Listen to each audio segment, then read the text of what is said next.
doit acheter une affaire, on se pose toujours la question fatidique: dois-je acheter le fonds de commerce ou les titres de la société, part sociale dans une SARL, action dans une société anonyme? J'ai écrit un article détaillé pour présenter les avantages et les inconvénients de ces deux modes opératoires. Je vais donc ici vous dire, dans cette vidéo courte, quels sont les avantages et les inconvénients. Lorsque vous achetez le fonds de commerce, la mise de fonds du départ est toujours relativement importante. Cela étant, vous prenez une affaire telle qu'elle est et vous savez comment elle est. Vous ne la reprenez pas avec le fardeau du passif. La seule chose que vous repreniez avec le fonds de commerce, ce sont les salariés.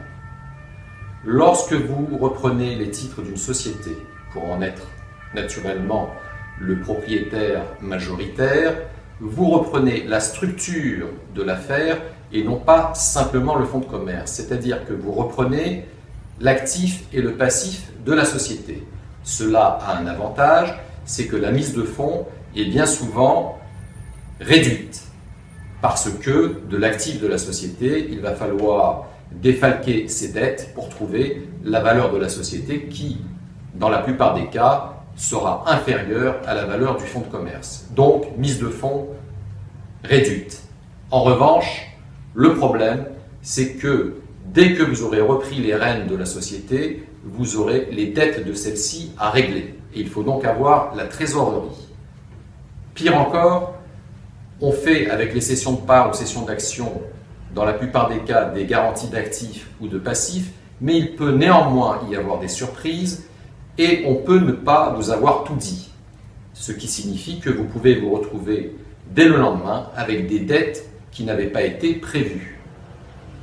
Et quand bien même celui qui vous a cédé la société aurait été honnête, totalement honnête, il peut y avoir par la suite une dette imprévue qui résulterait d'un contrôle social ou pire d'un contrôle fiscal. Donc il y a toujours quelques solutions pour échapper à ce type de piège, mais franchement, si vous n'êtes pas rompu au piège de la vie des affaires, en ce qui me concerne, pour mes clients qui ne se prennent pas pour des repreneurs d'entreprises en difficulté et qui veulent démarrer gentiment avec une affaire plus ou moins saine, vous l'aurez compris, je leur conseille d'acheter le fonds de commerce. C'est une opération bien moins risquée.